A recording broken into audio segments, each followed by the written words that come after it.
Hello, everybody, and welcome to. Make sure the lines are moving. They are. Welcome to the Shannon Power Hour. Shannon is away for the Memorial Day weekend, but we have Clay here tonight. Clay, how are you doing? How's your week? Hey, I'm good. I had a nice week. How are you, Sean? Doing pretty good. Doing pretty good. I started working out with my brother-in-law, so I'm very sore and tired all the time now. But Oh, I feel that. but getting Yeah, better. this is my week off. Everybody's out on vacation. I get to sit and play Zelda. No working out for me. There you go. How's the Zelda been? Oh, I'm obsessed. I've already gotten all the shrines, I've been going hard. I think I finished collecting the last armor piece today, and now all I have to do is beat Ganon and collect all of the nonsense collectibles. There you go. There you go. I told myself I was going to get Zelda this weekend and play it all weekend because I had a long weekend, but I just didn't. I don't know. I had so many other things to do. So, what we're here to do is talk about this week's or last week's session, episode 15. We're going to do a little recap. It's not the same as when Shannon does it, where we mercilessly grade her. And this will probably be mostly from you, but I'll jump in here and there. Yeah, I'm happy to give the recap as long as you pretend to be the second grade teacher instead of the college I think I can. University professor. Hey, there's Xavier. I think I could do that. I think I can. I can play the role of the elementary school teacher instead of the professor for grading. I actually would be very interesting to see the recap from your perspective. It's what I like. I obviously love Shannon's recaps, but when I have the rest of you on, it's always fun to see the difference between all the recaps. But let's get going. What happened last week in Adrift in Aldhalor? Okay, so 2 weeks ago, we had a little bit of a crazy situation where Shannon's character, Saskia, was doing the... She's not here to correct me. True, you can mispronounce everything tonight. She was doing something known as the Walk of Shame in order to pay back her debts, and had just completed the event.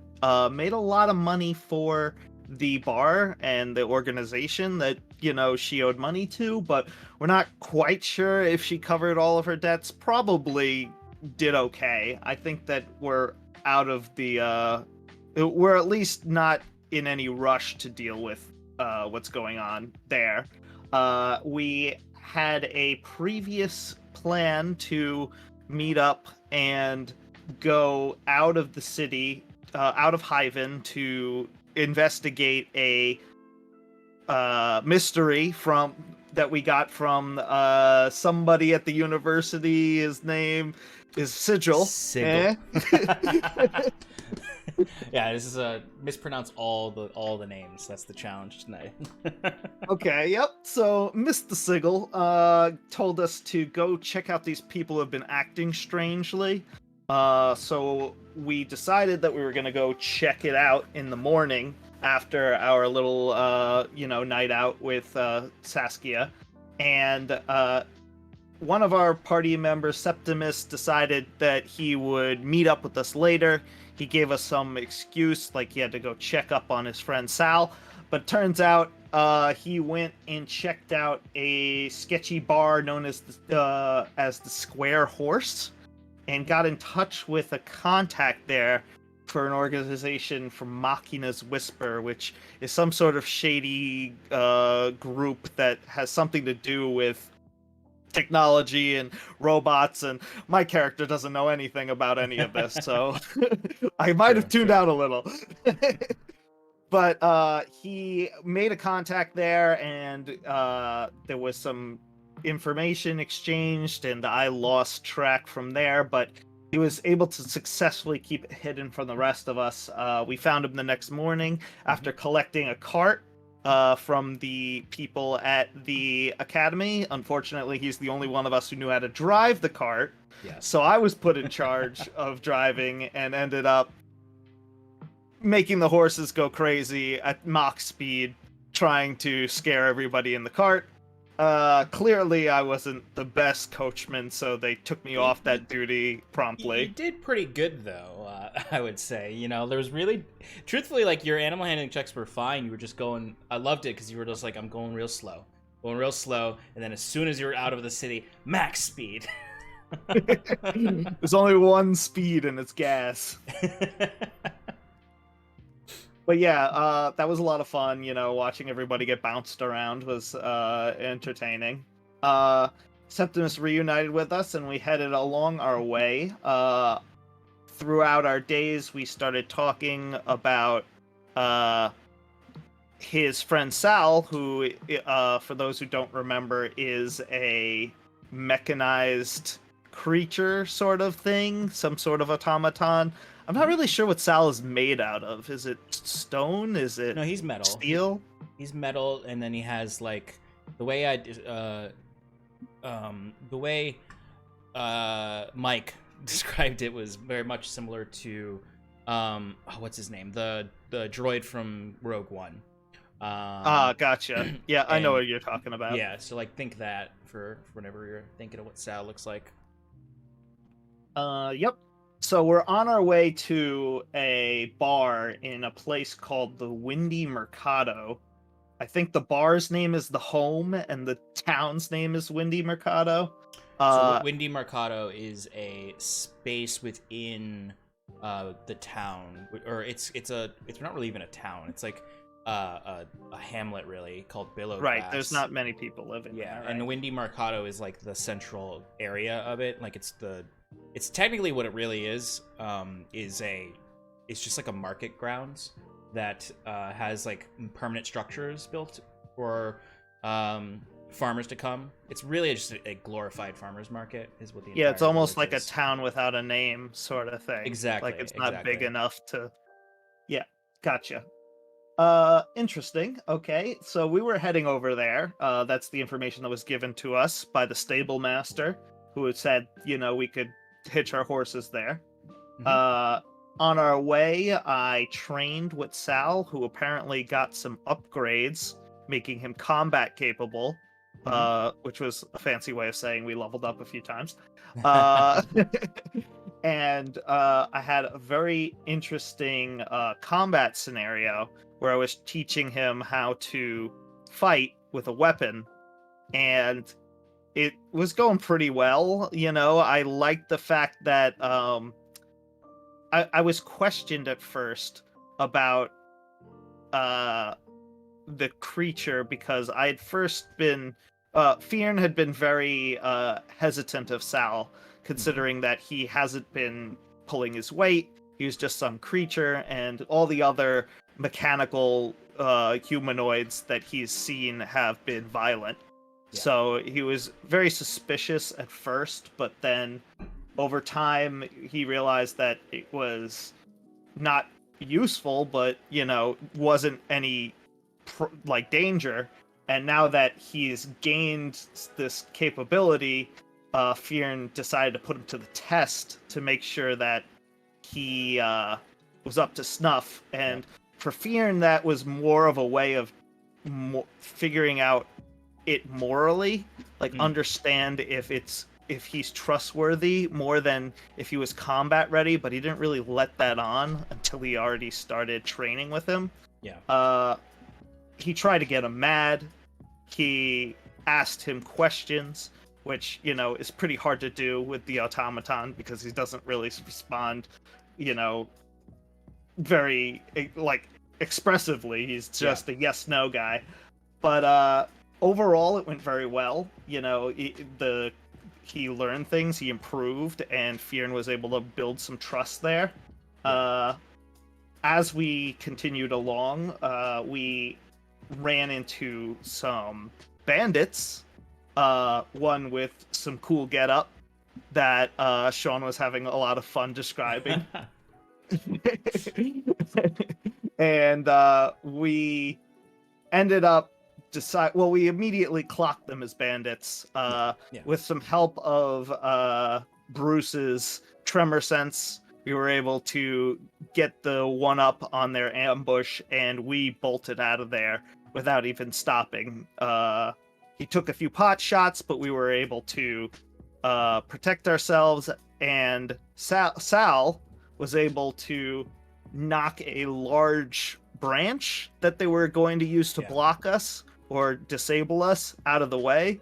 Yeah, basically in they a very were trying to get like this big dead branch to fall down onto the cart, or in the way of the cart. We one of the other, and Sal was able to knock it away before it struck the cart and messed up the reins or broke it in any way. Am I going too fast here, Sean?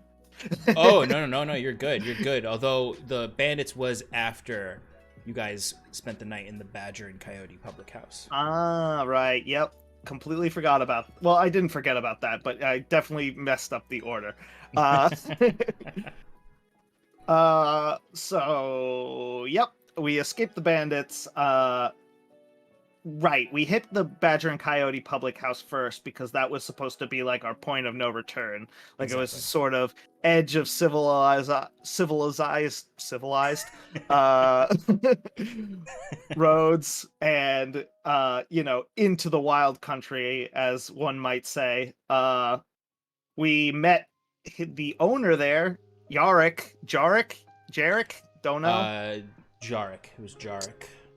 Jarek. He had a dog named Lucy, and he had a very poor excuse for a soup that I happily ate. And he told us a little bit of information about this strange disease that we're investigating. It seems like people had come by his inn with weird blue sclera in their eyes and being outwardly aggressive for no reason. Well, little reason. That's pretty much all we got out of them. We didn't really find out which way they were going, or no, he did tell you which way they went. He didn't know where they were going, but he did say they went up the northeastern road. So you all are heading northwest, and they basically were heading northeast, which he said was strange because he thought they were going to be heading to Hyven to try to find, help at the academy. So he surmised that they might have been heading northeast to find some, spiritual leader or shaman or something to help with it. Looking back now, I kind of wish we followed them.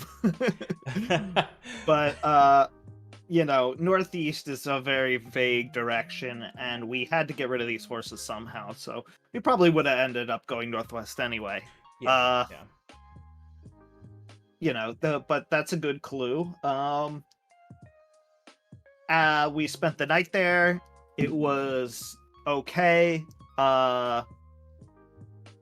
Jacquet was not very happy with his living conditions, but when is he ever? Yeah. And everyone, got a good night's sleep. Then we dodged the bandits. Yep. And then we ended the session just coming up on this windy mercado.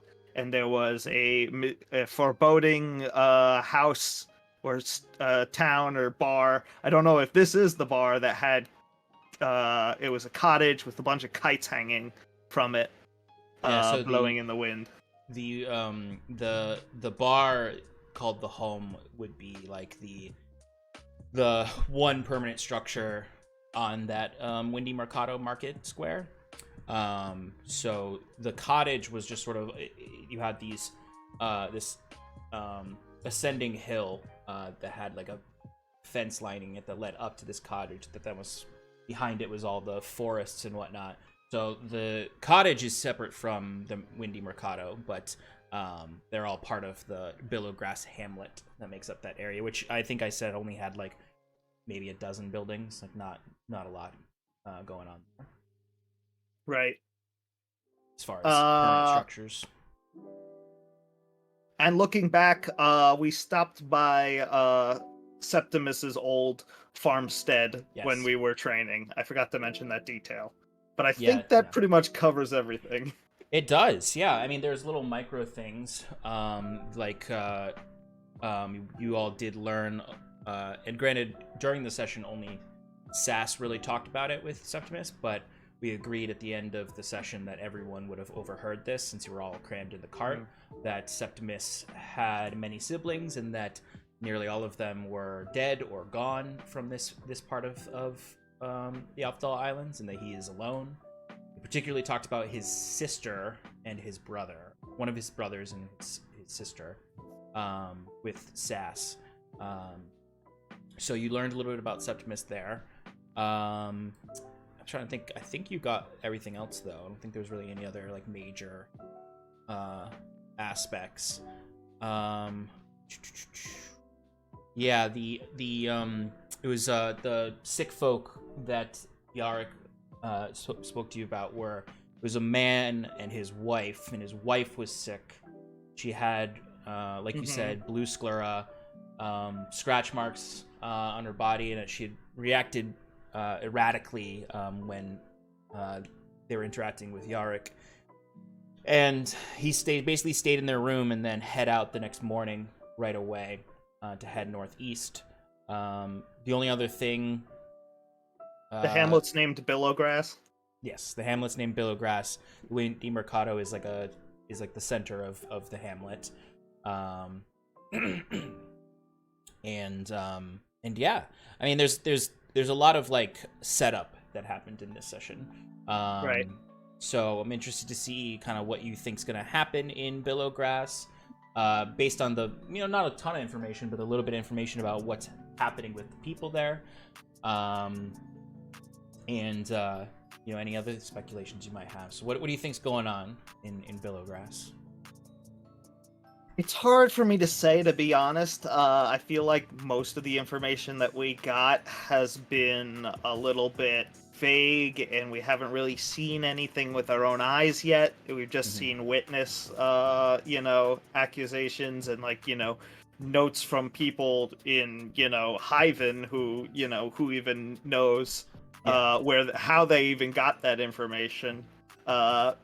If Sigil knew more, he didn't let it on. So we're kind of in the dark here. It could be something that has to do with the elements, because we've been seeing, a lot of elemental chaos going around the last couple of adventures we've been on. But it's really hard to say. Kind of strange that it would start in such a remote location. Yeah. That makes me think that it might be something more from like a natural source than a, government conspiracy or like some sort of, weird union thing. I don't know. So it's most likely some sort of evil baddie that we're just gonna have to beat up, which I'm very excited to see how the party handles, because we had a previous conversation where we all discussed that we don't want to take violence as our first option, and even though Fearn was opposed to most of these ideas, he relented at the end of the conversation and agreed to do things their way for the next excursion. And seeing how that's going, Fearn is very skeptical, let's say, of how that's going to play out. It's going to be interesting to see how they're going to try and work around the fact that these people are erratic, and it's going to... I feel like Fearn's, strong arm tactics are gonna be needed one way or another, and he might be a little bit more, hesitant to help, seeing as he wants to see if these people can really back up, their moral, high ground. That's a really interesting point. And this goes back to what you said earlier about what Fearn was getting at with the duel, with the sparring with Sal. It feels like Fearn is doing a lot of like poking and prodding to discern what the world around him is like, and how the people are. Because Fearn is very much fish out of water, You know, I mean, he's spent at this point. He's been with um Jacquet and Saskia for almost 2 months, I think, overall. Maybe even more than maybe 2 months fully. Hmm. And I mean, I think he has a pretty good idea of Jacquet. I think Sass is a little bit of a 50-50 right now, where she's still a little unpredictable to him. And then you got Bruce and Septimus, who are easily underestimated. And now Sal. So I do think it's interesting that you mention Fearn, like, taking a step back and seeing how everyone else handles it. I think that's really interesting after he has seen, like, this discord in the group about violence, to be like, all right, well, I'm not going to do it then, and I want to see what your solutions are, if you can handle it, and prove me wrong or prove me right. Yeah, the way I see it from Fearn's eyes Yep. is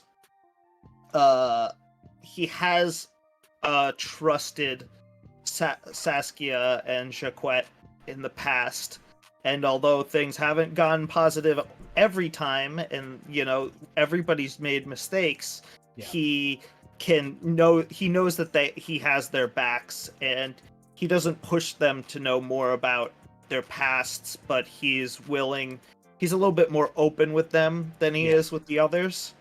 But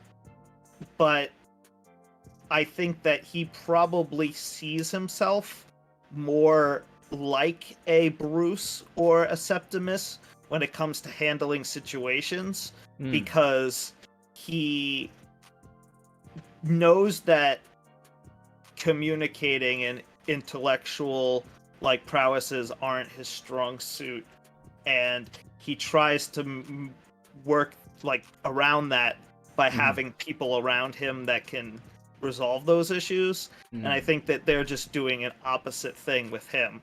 So he has that little bit of camaraderie, thinking about that as kind of like a juxtaposition for his own position.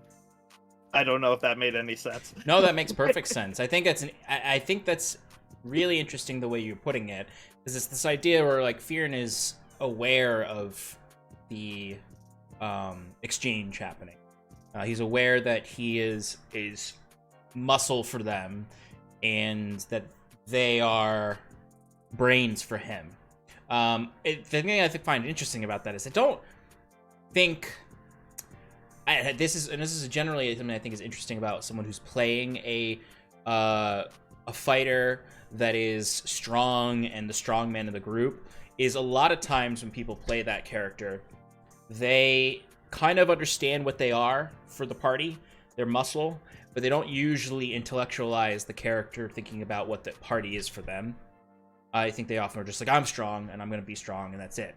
Versus, I'm strong, I may not be good at persuasion or talking about certain things or discerning things, but I know that these people are, and I'm going to use them to help me get past points where my abilities are not going to get me. Because, I mean, Fearn is obviously not an idiot. He's not like a grog, like a dumb barbarian. He's had intellectual conversations with Sigil. He's talked in interesting ways with everyone else. But he knows that he has some shortcomings, that he can be quick to conclusions or quick to anger. And I think that's very fascinating, especially at that, like, when Fearn was talking to Jacquet in this last session, and it was a very, like, tit for tat, somewhat funny situation, but I liked this conversation where they were like, oh, you're quick to the gun, and Fearn was like, yeah, I am, but, like, maybe I shouldn't be always. I think it's interesting to have a curious fighter like that, and especially because I think go ahead. Yeah, it kind of ties into his, like, lawful nature too, because even though he is very violent and he will do things in order to protect his friends that aren't exactly, in terms of, the regular society as lawful, he does follow his own code, and in that code, he has to be very selective with who he chooses to trust and who he chooses to follow around with, because he wants to make sure that he doesn't put himself in a situation where, his code might be in question. And I think Yeah. that plays into his, standoffish nature. He's never, although he's often in the middle of the fights, he never has openly started any fights since the beginning of our whole campaign. He's played it very much like a vanguard than Yeah. a, traditional hack and slash murder hobo. No, you're right. He gets in front of the problem.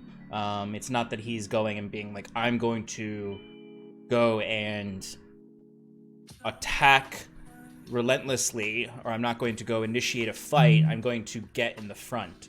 I'm going to be in front of my friends so that they are safe. And that plays into just whose character is in this code that you've developed for him. I'm just putting Fearn on the screen because I think we're talking about him a lot. I'm fine with talking about other people too. No, yeah, I know. I just wanted to. I think it's interesting because we don't get to do these character dives that often. True. But long story short, where I was getting at is I think the interesting thing is people who play smart characters, like characters classically high intelligence, artificers, even bards with their high charisma, like they often, their characters, maybe not necessarily them, only think about the way that they're using the fighter in some ways. And then they don't always think about like, oh, but the fighter's equally using me for my voice, my intelligence or my research abilities. They often think like, oh, we keep the big guy around to keep us safe. And I think that's an interesting dynamic since Fearn is very outspoken, and wants to the party to understand each other to a certain extent, which I think is interesting. Yeah, I think that's something that you bring up a good point, where I would like to see, further down the line, Fearn being more curious with party members and asking them more about themselves, because that's something where he wants everybody to get to know each other and understand, what they're dealing with, not only from a combat perspective, but from a personal standpoint. You want to know the people you're traveling with, just in case, there's something about them that might cause a conflict in the future. Yeah. One other thing that I forgot to mention was he was trying to figure out he was trying to make a connection with an organization called the Aradunai, Yes.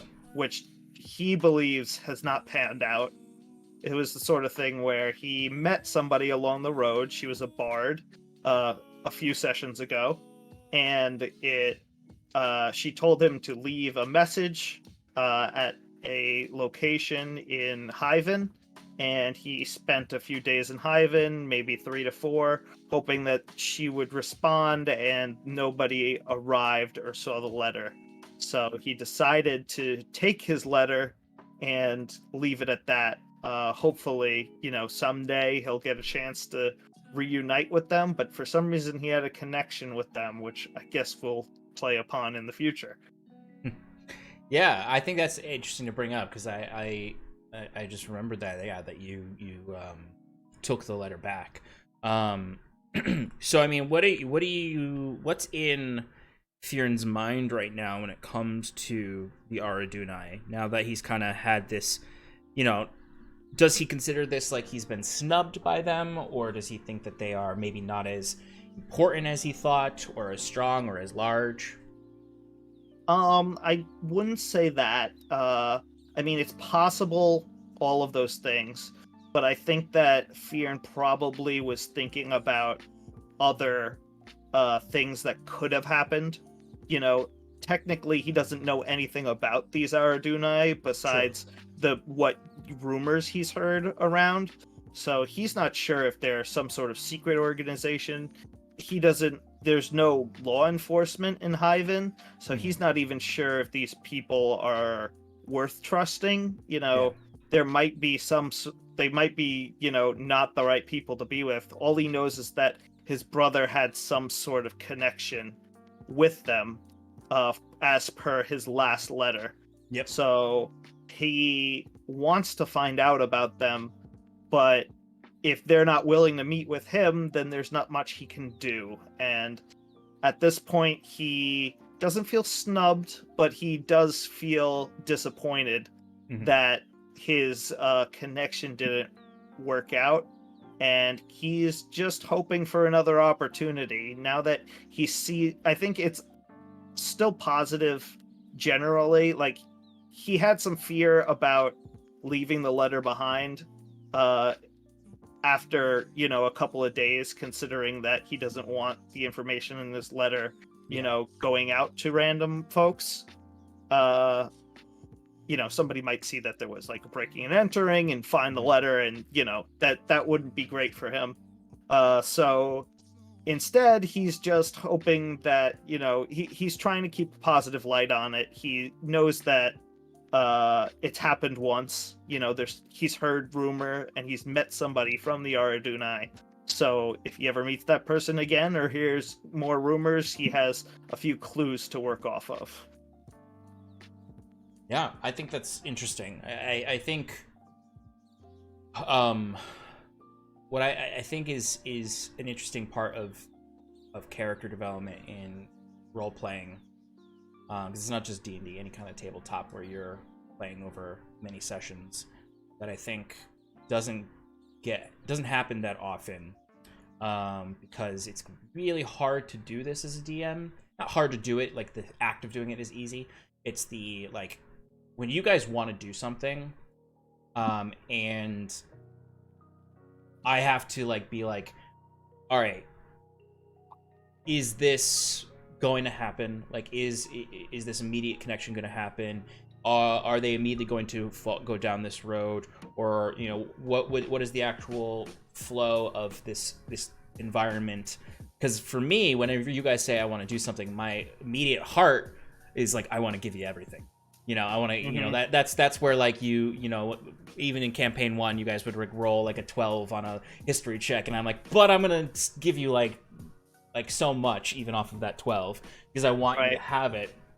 And so what I'm getting at here is I think it's something that's interesting when we're playing with these, this session or this campaign. We wanted to get a little more personal with the characters, really get them to mesh with the environment more, instead of like all these like way too big, massive politics and war. We wanted things to be a little more localized. What I think is an interesting aspect of that is disappointment, like the characters experiencing disappointment. I would say that the way that you've been structuring this campaign so far, I completely get it as a player, generally, because we've been putting a lot of detail into the town of Hyven and the people around it and building the world up a lot. We have almost like I've been keeping track of NPCs, and I don't think I've crossed out any names, yeah, for like possible like reconnection so far. Like, everybody that we've met has a chance of re-entering the situation, which makes things, a little bit. It makes connections with people a little bit more important for me as a player. Usually if you're traveling long distances, the fantasy flair of like going on long expeditions is great, but it makes you feel like you're like, oh, I'm never gonna see this person again. Yeah. I could maybe, goof off a little bit, say something silly. Not this time. We've got a lot of stuff going on. So I think that you have a good sense of keeping everything grounded, and I don't hate that there was something specific to my character that got pushed aside a little bit, because I'm honestly just enjoying the world that you're building right now, and I want to see how things play out. I do there is a fine line there, you know, Yeah, like you wouldn't want to be railroading us into every single quest of course not. because, yeah, sorts of things like that. But I think that, you know, just talking with you know, on out of session and just discussing things that we'd like to see, don't necessarily need to see, but you know, giving you stuff to work with is a Yeah, good way of organizing things from your standpoint, because you know you could tie in or throw like us little clues without us turning it into a big, you know, thing. That mhm. was also something that you mentioned early on in the creation of our characters, like when making backstories, you wanted to make sure that all of us had some sort of like our there wasn't anything in our backstories that was too crucial, too Yeah. urgent, things that our character would drop everything and prioritize if they heard about it, Mhm. sort of, because we wanted to keep things contained in this small scenario and build from there, which I Yeah. think was really smart, and I want to, you know, respect that whole concept as we go along.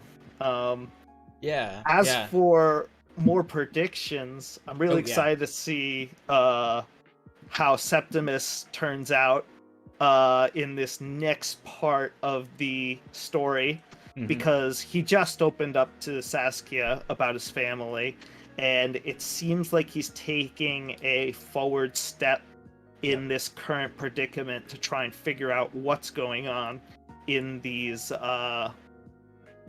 in this place known as Billowgrass, the hamlet.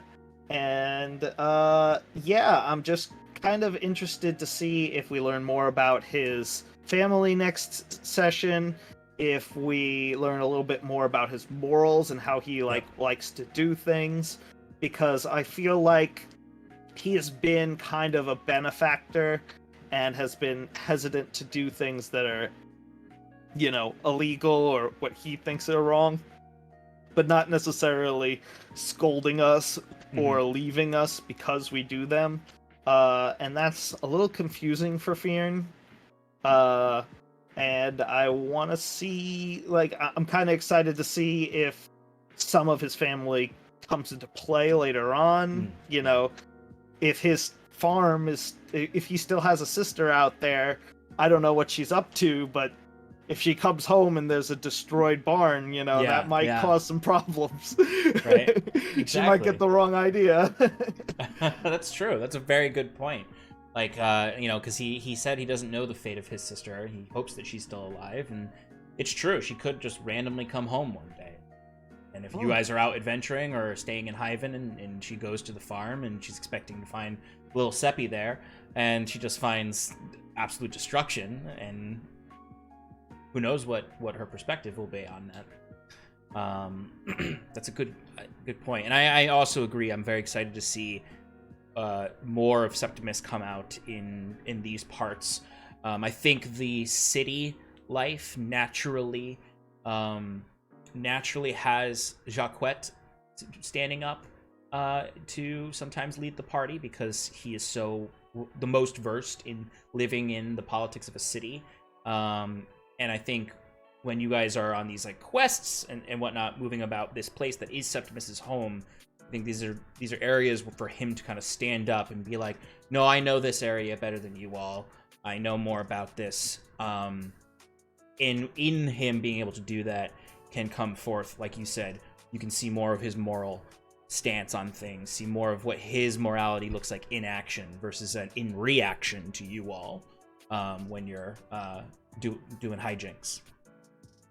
Speaking of Jaquette, I'm Mhm. really interested to see how he plays out as well, Yeah. because I feel like you know, Stefan seems to have it in his plans that he wants to kind of make this.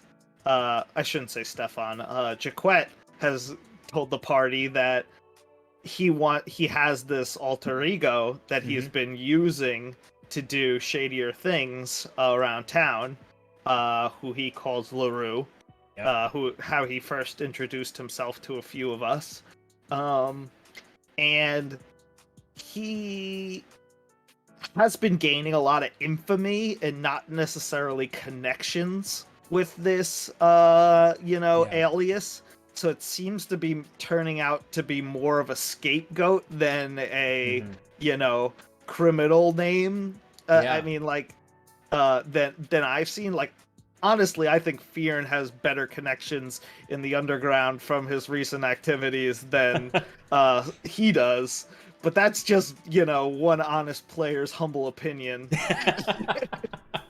Well, that's an interesting point though, because I think Fearn immediately has been able to foster a reputation as reliable muscle in this underground space, where particularly in this bar, in the Otter business, which there's this whole Mr. Grieve situation where he owns this place, but no one's ever really seen him. Very similar to Oren when he talks about the owner of his pub. That they don't really, see him. He sends his missives over the mail. Although people have claimed to have met Mr. Greaves. But in the actual, small sense of that community, of the Otter business, Fearn is this very popular figure. They are maybe polarizing in certain crowds, but, someone who, in their perspective, is okay, got caught up in kind of that breaking the honor among thieves morality that we have in this bar, but came back, respected his debts, and then showcased his ability to actually fight without any dirty tricks. And so, for everyone, all right, that guy is good with us, and he's strong as fuck. He's beaten 2 pretty significant champions fairly. And when he's around, he's fun. That's the thing. Even with Septimus or Sass going through that walk of shame, that's just Fearn being at that bar again and being a fun character who is getting people excited, bringing money into the bar. Fearn probably has a pretty decent reputation there. Going probably from what would have been scoundrel up to yeah, he's a pretty good guy. That is interesting too, and Sass could easily keep doing that as well.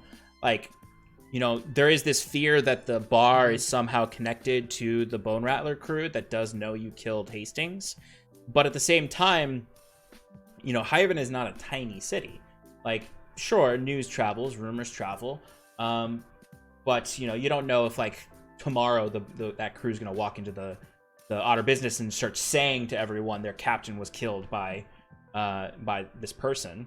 They might, it's because it's also not they're gonna go to this bar and people are gonna be oh yeah, saying Sass's name over and over, or your name. People aren't talking about you all that much for it to be. Well, to stop you there, Sean, we did tell a news reporter. I know. I was gonna get to that. That the captain is dead. We didn't tell him who killed him, but it was pretty No, you did. He did say it was LaRue. Yeah, I know. I think the thing that Stefan is gonna find himself in a dicey situation is he's gonna tell too many people about this LaRue character, and he's going to be in a situation where he's in the room with someone who knows him as LaRue and someone knows him as Jacquette. Yeah, I gotta talk to him about it, because really, if people should be name dropping this LaRue character, it shouldn't be him, It should at a certain point. people. At a certain point, yeah, he's gonna need to do a little bit more disguising while talking about him, because the reporter had only heard about LaRue in the sense of a new guy with money around town who's a bad gambler. There's basically the reputation of LaRue because he told a bunch of people to bet against you in the rigged fight. Right. So everyone, a bunch of people lost money because of him. They did see him be part of the scam. He's the only member of the scam to not make amends. So he was just known as kind of this. Yeah, we don't think we'll ever see him again because he probably skipped town after getting all the money, and we don't care about that guy unless he shows his face. But now if this reporter goes to the Otter business to look for some lead and is just talking, and they're just sort of bringing things up, and he's like, yeah, I had this tabaxi came around asking questions and said some guy named LaRue killed one of the pirate captains. Not only that, Sean, sorry, Stefan, he revealed himself as LaRue the first time we went to the Otter business. He was seen with the entire party by the agents of the Otter business before we left town one time, and he's returned to the Otter business since then to help cause some commotion in trying to get Saskia's debts paid off. Granted, that third time though, he did use disguise self to be a half-orc. Oh, okay, that's better in my eyes, but yeah, that would have been wild to have gone straight from telling someone about LaRue to being that would have been bold of yeah. Well, it might have worked out because it's not an information highway. Like, they probably hadn't heard what the newspaper guy heard. And also, the newspaper guy might not even reveal that information. It's a good tidbit, and he might use it to get more information, but he hasn't published anything yet. Exactly. I think that's something that's easy to that I've occasionally, some of you have kind of like jump the gun on how fast rumors are going to be spreading about you all. Like it's a city that does have a newspaper, but this is not like, they're going to find out all about this tomorrow. It's the kind of thing, this stuff's moving in weeks, not hours. I'm just very interested to see who's behind it all, I know that there's this mysterious Mr. Greaves that apparently owns the Otter business, but every time I've gone there, there's that VIP section that's above, and it always had a few faces leering down at me from the shadows, and I want to get enough reputation that somebody calls me up there, and perhaps I could finally figure out what's going on in the shady underground of this town, and hopefully, either do something about it or get a part of it, depending on, how things play out. That is going to be something that I'm sure that Fion's taking, I think he's the slow long con sort of situation. He's going through the right channels to build his way up the ladder, whereas Jaquette, I feel like, is most likely gonna take some drastic risk and find a way up there using his guile and charm. Which I think is so. This is stuff which that might I think be shorter. Really interesting. Yeah, exactly. But the thing I think is interesting about that is that so of the trio of original troublemakers, like Fear, as much as it's he's people have called him impulsive. It's not really. It's really just he's doing what he wants to do. He wants to do Fight Night because he likes it. And two, those are the types of people he wants to know, is people who are strong. It's what he's good at, Exactly. He understands that he's physically capable more than he is, anything else. And if this is the quickest, fastest way for him to make money, that's how he's going to do it. It's either this or be a dock worker and work all day. This is one time in the week. That sounds a lot better to me personally. I mean, it makes sense. If you fear, if we're thinking about this realistically, if there's kind of these stints between you all leaving town to do a quest for money, you still need to make some money, or if you still want to make money, it is the easiest way for Fear to make money. And the other thing that I think is interesting is in previous games or in campaign 1, it had every town had a pretty standard ever-present law enforcement. So if you were fucking around and messed a bunch of shit up, it was oh, you might get arrested. Here it's if you're fucking shit up, you might get killed, but like that's not going to be like, it's almost less of a risk though, because like you're not breaking any laws with the stuff you're doing. You're just kind of you know what I mean? Like you're making enemies possibly, but it's also that kind of thing where it's like the Dark Brotherhood in there's Elder Scrolls. definitely less risk, Sean. yeah, you're Like, not getting the attention of like the mayor of the town who's going to send people to arrest you. It's like, no, like I can calculate my risks. I think I can risk pissing these people off to raise my reputation over here. Sure, they might come try to kill me, but if they attack me, I'm gonna have to defend myself. Or it's a conversation, it's like if and then you've got the right people for all of this, it's like if it's something where Jacques can convince people to let you go, and if he can't, then the muscle comes in, or Septimus and Bruce offer up a trade in exchange. We'll help you build this in order to allow us to not have to suffer the repercussions of this one mistake we made or this one person we pissed off.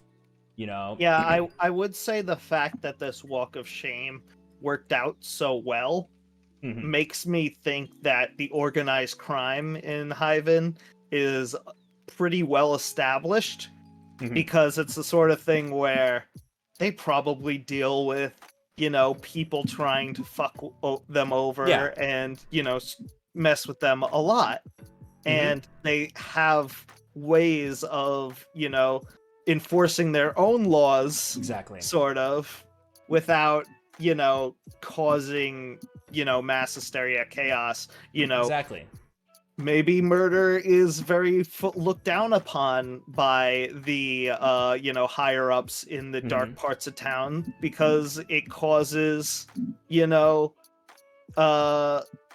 maybe there's some sort of power struggle there, where there are people who, it's not just all Greaves, and there are people keeping him in check. If Greaves was a tyrant, then I feel like the town would look a lot different. Exactly. Greaves was a tyrant, then one, he probably wouldn't be this mysterious figure. Two, there would be, his presence would just be bigger, I think. Or more universal, and I like what you said there, where it's like this idea, like maybe the higher ups frown upon murder, like maybe because it's like Hyven has been as the context you all know, Hyven is like rapidly growing as a city, and like it over the last 20 years.